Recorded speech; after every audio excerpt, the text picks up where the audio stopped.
Como usar a matemática da venda para vender mais e melhor. Olá vendedor, olá vendedora! Hoje eu vou passar para vocês uma ferramenta que é muito numa linha de processo. Muitas vezes eu estou aqui falando sobre relacionamento, sobre criar afinidade do cliente com o cliente, sobre você entender as necessidades e tudo isso é muito importante. Mas além disso existe o fator racional, que é o fator processo. E dentro do processo existe uma ferramenta que se chama funil de vendas, que ele vai ajudar vocês de uma forma extraordinária para que vocês otimizem os seus resultados. Mas Gê, o que é esse bendito funil de vendas? Para que ele serve? E uma das coisas que eu gosto de falar do funil é que na verdade ele é um projeto. Um funil de vendas ele é o projeto do vendedor.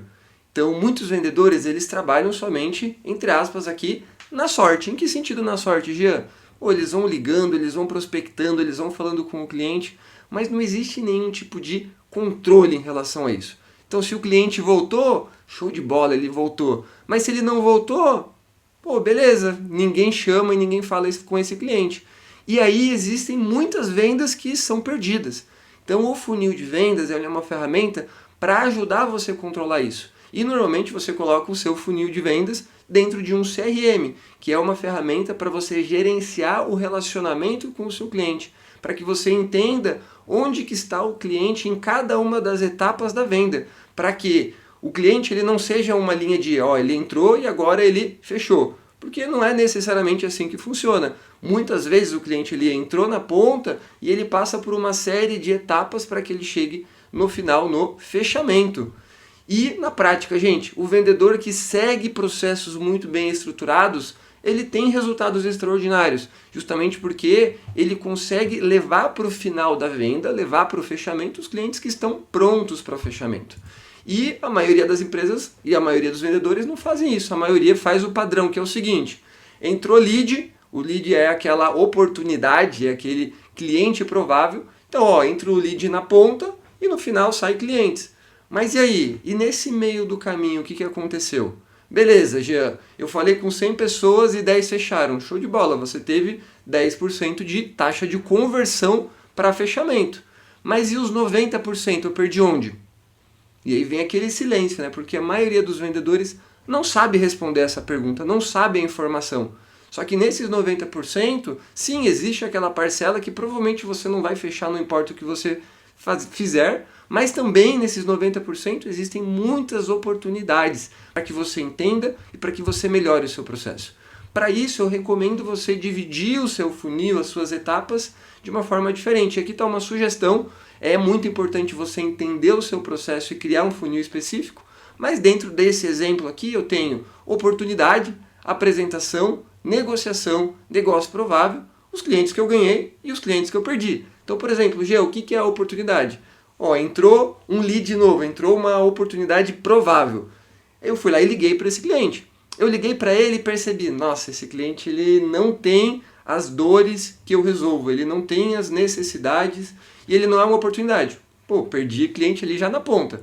Ou não, liguei para ele e vi que ele é uma oportunidade. Show de bola, ele passou a primeira etapa.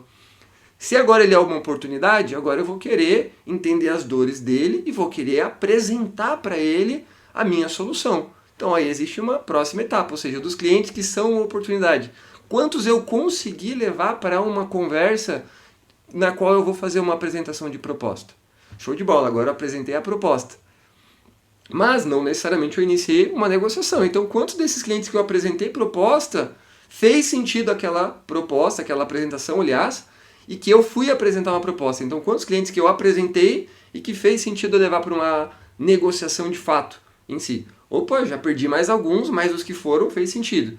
Desses que eu levei para uma negociação, quais se comprometeram comigo? Quais deram um sim verbal, que são os chamados negócios prováveis?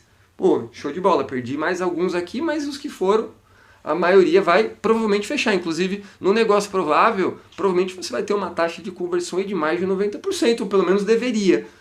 Se você não tiver com uma taxa de 90% aqui e estiver seguindo o que eu estou falando nesse momento, existe a grande probabilidade de você não estar entendendo que o cliente é um negócio provável de fato, em si. Então isso é bem importante você mapear. E existe os ganhos, que é o cliente que eu fechei, que eu tive a minha primeira venda e existe os perdidos, que aqui também é importante você mapear. Beleza, eu perdi, mas por que eu perdi? Eu perdi para a concorrência? Eu perdi por preço? Eu perdi porque o cliente adiou o investimento? Eu perdi porque o cliente parou de me responder? Eu perdi porque o cliente teve alguma dúvida no processo que ele não conseguiu avançar? Ou um sócio entrou no processo ou no projeto e o sócio declinou? Enfim, eu entendi os motivos e depois eu vou poder analisar esses motivos para que eu melhore a minha prospecção em si. Então aqui eu já consigo entender a taxa de conversão em cada uma das etapas. E aí eu vou saber onde estão esse 90%, porque aí eu vou conseguir entender realmente se está fazendo sentido e se não está fazendo sentido. E aqui a dica bônus é você comparar o teu funil de vendas. Obviamente, se você estiver numa equipe ali de 2 ou mais pessoas, compara o teu funil, o teu projeto com o funil do colega. Para quê? Porque vamos supor aqui, o time ele está, por exemplo, com 70% de conversão aqui entre a oportunidade para a apresentação. Aqui eu coloquei reunião realizada. Mas você está com 50%, ou seja, você está perdendo 20% em comparação com o time. Opa, o que eu posso fazer então? Eu posso ir perguntar para os meus colegas vendedores o que eles estão fazendo para que eu copie, porque o time está melhor do que eu.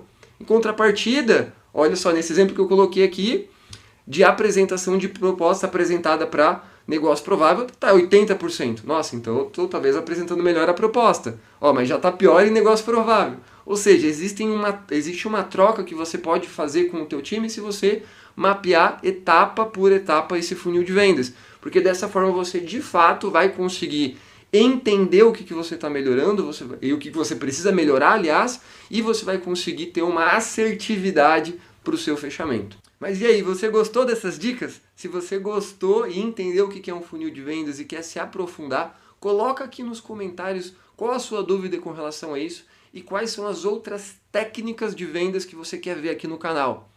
E é isso aí, gente. Bora vender!